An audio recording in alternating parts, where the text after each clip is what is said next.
A 24-year-old Chinese woman known for her beauty and vibrant spirit tragically lost her life in her own apartment while studying abroad in the UK.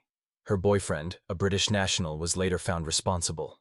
Coming from one of China's wealthiest billionaire families, she lived a life of luxury and generosity. She not only covered all expenses for her boyfriend, but also went out of her way to please him, complying with his every request. Yet her devotion was not enough to shield her from a heartbreaking tragedy. So how did their relationship begin, and what exactly led to this grim outcome? You're watching a video on our channel where we uncover some of the most mysterious and intriguing real-life cases.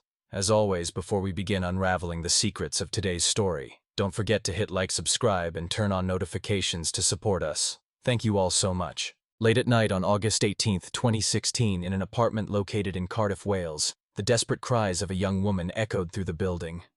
Neighbors were awakened but only shook their heads in frustration.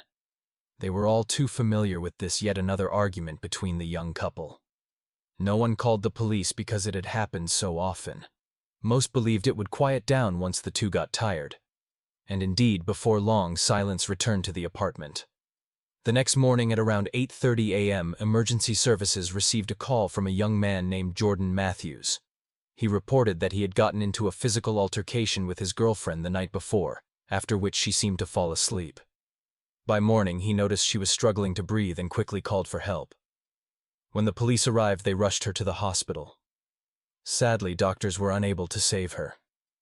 To better understand the tragedy, we must look at the background of the victim. The young woman's name was Jiqi B. Born in 1992, into a wealthy family in Nanjing, Jiangsu province. Her father, Bi Guoqiang, might not be a household name to many, but those who grew up in China during the 80s and 90s would likely remember the popular Yurun sausage brand produced by her family's company. Bi Guoqiang was one of the founders and leaders of Yurun Food Group. When Jiqi B was born, her father and uncle established Yurun Food Company Limited in Nanjing. By 1996, the company had over 1,000 distributors, and its production value exceeded billions of yuan. During the period of 2003-2004, B even helped his brother-in-law maintain the title of the richest person in Jiangsu province. However, in 2007, due to differences in business strategy, he left Yurun and established Runheng Logistics Development Group. With years of experience in the industry, he quickly grew the new company. By 2016, it employed more than 3,000 people and had an estimated total asset value of 30 billion yuan. A former Yurun employee described Bi Guoqiang as exceptionally talented and highly respected, someone who dedicated himself entirely to his career. However, due to his busy schedule, he made the decision in 2007 to send his children abroad for their education. At that time, Jiqi B was just 15 years old when she moved to the UK to study, accompanied by her younger brother, Bi Zhexuan. Although she came from a wealthy background, Jiqi B never neglected her studies. In 2012, she was accepted into Cardiff Metropolitan University in Wales, majoring in management. In addition to her main coursework, she also studied French and Spanish, clearly aiming to become the future heir of her family's business empire. Despite being the daughter of a multi-billion yuan corporation, Jiqi B never acted arrogant or distant. Her friends described her as friendly, easygoing, always smiling brightly, and extremely generous. During her free time, she often traveled across Europe with friends. Like many young women, Jiqi B loved music, had a passion for idols, and enjoyed attending concerts. In 2013, she happened to meet JC Chan on the street while out with friends and took a photo with him. In that picture, she appeared relaxed and cheerful. Around that time, after finishing her undergraduate degree, she applied for a master's program at the same university, majoring in international hospitality and event management. If everything had gone smoothly, she would have completed her graduate studies and returned to China to join the family business. But fate took a shocking turn when she met a young man named Jordan Matthews. His family background and childhood were the complete opposite of hers. Jordan was born into a modest-income family and was one of 6 children with 2 older brothers and 3 sisters. Growing up in such a crowded household, he received very little attention from his parents. Things worsened when his parents separated when he was just 13, leaving him emotionally shattered.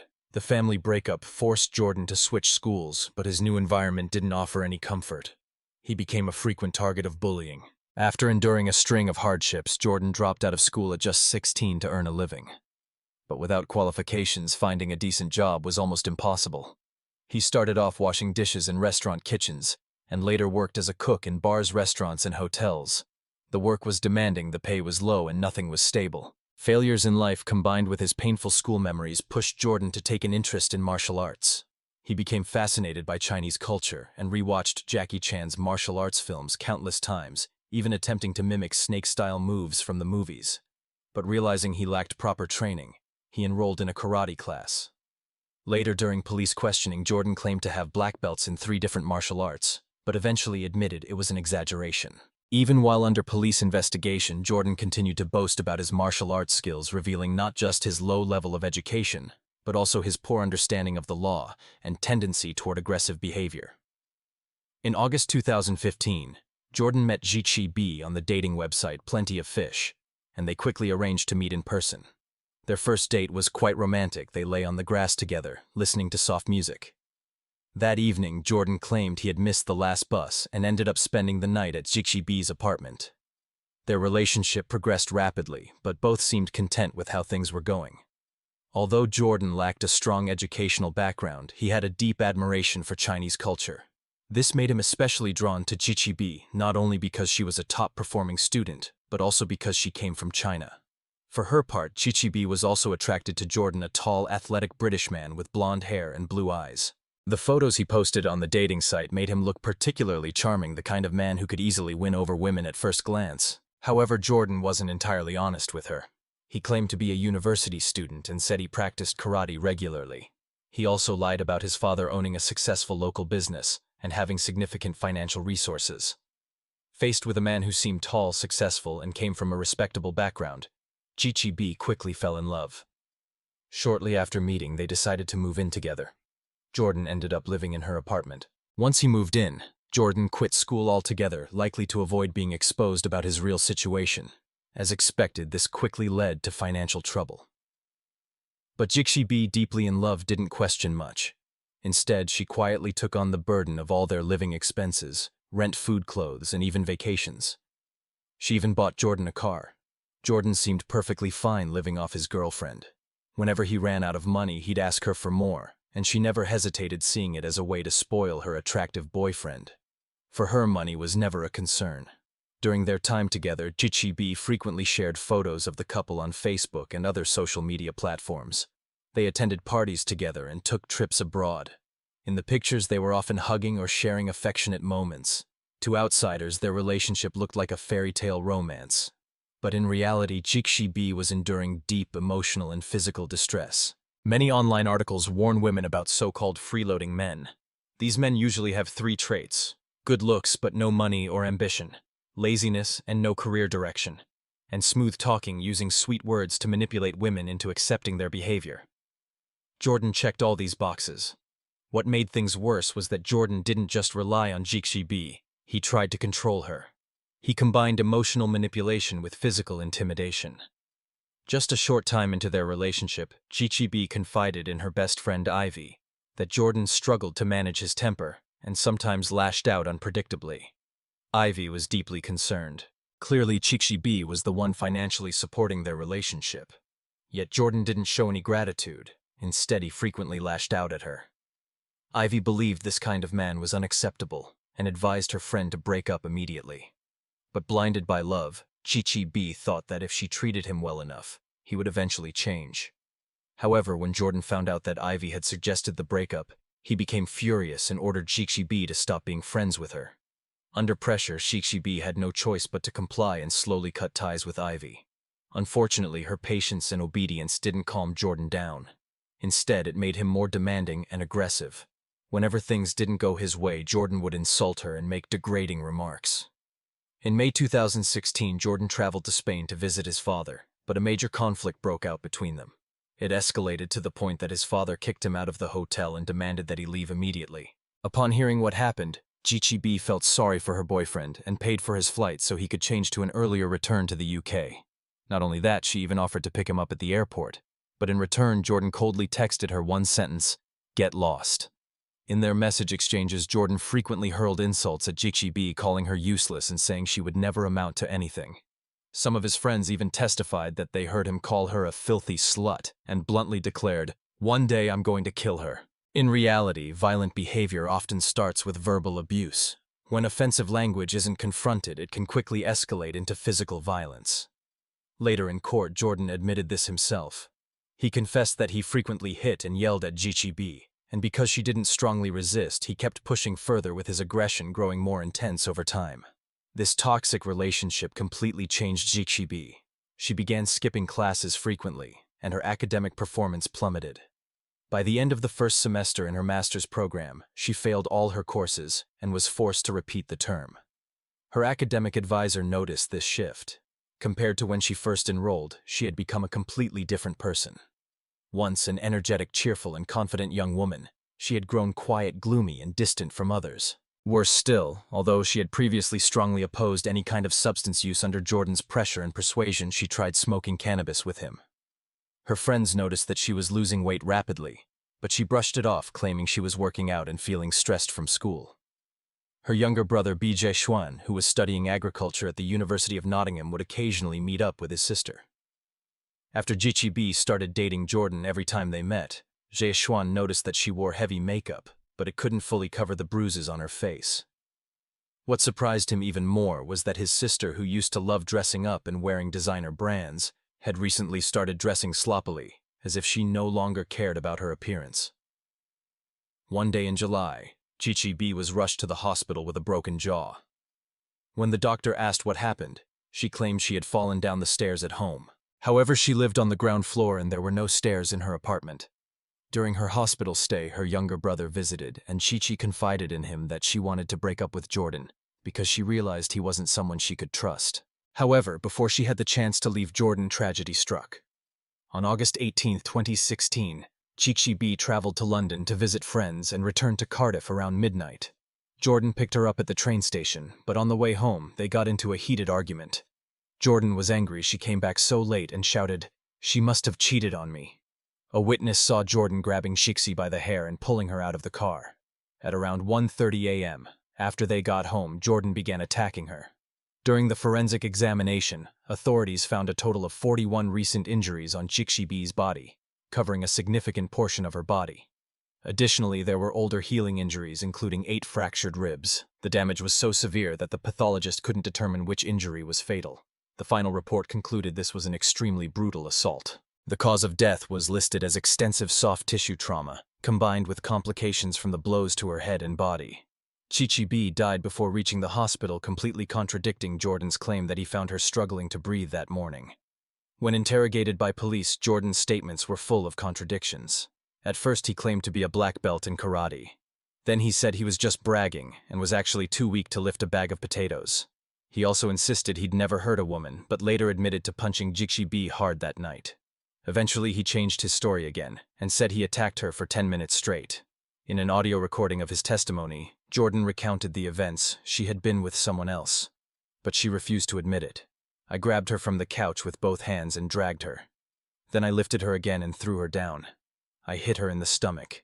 She said something, but I couldn't hear clearly. Jordan claimed that when he saw how much pain she was in, he stopped and apologized. They then lay on the bed, hugged, and fell asleep. According to him, this was how they usually reconciled after arguments. His excuses only worsened the situation. By February 2017, prosecutors officially charged him with murder. However, Jordan denied the charge in court, admitting only to manslaughter. Jordan continued to defend himself, saying he had attention deficit hyperactivity disorder (ADHD). He claimed that when he saw a suspicious message from a man named Ben on Chixi's dating app, he lost control and lashed out. He also insisted that he loved Chixi deeply and had even planned to propose, so he could never have intended to harm her. However, the prosecution argued that Jordan had always exerted extreme control over Chixi. After all, when she had her jaw broken, she didn't even dare tell the doctor the truth. So how could she have been bold enough to install a dating app on her phone? In reality, the message from Ben never existed. A neighbor also testified in court, saying that on the night of August 18, 2016, he heard Chichi crying and screaming continuously throughout the night. This contradicted Jordan's claim that he only assaulted her for 10 minutes. The neighbor said he didn't call the police because ever since Jordan moved in, such sounds had become a near-daily occurrence, and he assumed it was just another argument. Witness testimonies combined with the forensic report formed a chain of irrefutable evidence. On February 17th, the jury rejected Jordan's manslaughter plea and unanimously found him guilty of murder. On February 21st, the court sentenced Jordan to life imprisonment, with a minimum of 18 years to be served before he could be considered for parole. During the sentencing at Cardiff Crown Court, the judge emphasized that the assault was not an isolated incident, but rather the tragic culmination of months of physical and emotional abuse inflicted on Chichi by Jordan. Furthermore, the judge stated that Jordan's expressions of remorse were entirely insincere. When the sentence was handed down, Bija Xuan, Chichi's younger brother, spoke on behalf of the family. He said, "The last time I spoke to my sister was on August 18th while I was traveling in Russia. Her last message to me was, 'Dress warmly, it must be cold in Russia.'" Chichi was meant to take over the family business and had a bright future ahead of her. But Jordan cruelly and selfishly robbed her of her life. Since her death, her father has fallen into deep depression, and her mother lives with unbearable grief. A once happy family has been shattered beyond repair. At this point, many people may wonder, how could someone like Chichi, from a privileged background and with a solid education, remain in a relationship with someone as toxic as Jordan, even enduring abuse? Some suggest that Chichi lacked confidence in her appearance. She often felt she wasn't pretty enough and believed she was chubby. Her social media was filled with posts about dieting. Even Jordan recounted that on their first date, Chichi said she felt unattractive and disproportionate. Because of this, while others believed a bar worker like Jordan was beneath her, Chichi thought he was the best she could hope for, and sometimes even felt undeserving of him. Her lack of self-esteem led her to accept his insults as truth, convincing herself that money was all she had to offer. This mindset pushed her to try even harder to please Jordan, accepting all his demands and even his violence. Many factors shape a person's self-esteem. One of the most critical is the relationship between parents and children in the family of origin. According to former employees of Bi Guoqiang's company, it was evident that Chichi's parents were extremely busy. They gave her everything materially, but lacked emotional support and presence. This led her to undervalue herself in relationships and adopt her parents' method of using money to compensate for emotional gaps. At just 15, Chichi was sent abroad alone. To her parents, this may have been an opportunity for better education and independence. But those experiences left her feeling unloved and insecure, eventually developing into dependency. She longed for closeness so badly that she was willing to do anything to maintain a relationship, even endure humiliation and abuse, as long as her partner didn't abandon her. On one hand, it was submission. On the other hand, it was her way of controlling the other person's emotions to avoid being abandoned. People who tend to depend on others often surrender their fate to someone else's decisions. Chichi explained Jordan's mental manipulation and physical abuse in a distorted way. Because Jordan valued her too much, he used violence to keep her by his side. Although it was painful, she believed that at least Jordan would not abandon her. That's why she accepted the harm he caused.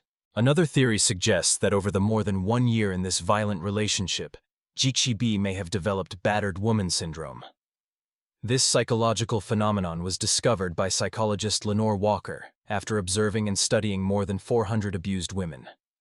The concept is used to describe a specific behavioral pattern in women who have been abused by their husbands or boyfriends over a long period of time. At its core are two ideas: the cycle of violence and the concept of learned helplessness. Violence occurs in a cycle and follows a fixed pattern. This cycle includes 3 stages: tension building, violent explosion, and a honeymoon phase. At the same time, the level of violence gradually escalates. After many repetitions of this cycle, the abused woman gradually accepts the situation and forms the belief that she cannot change it. As a result, she gives up on seeking help and falls into learned helplessness. This theory summarizes 2 key rules of domestic violence: its cyclical nature and the alternation between abuse and affection. Put simply, it's the hit and soothe mechanism. After brutal beatings come sweet words and comforting gestures. The frightening part is that during prolonged abuse, women not only lose their self-confidence but also their ability to judge right from wrong. They even begin to blame themselves, thinking their partner's violent behavior is their fault.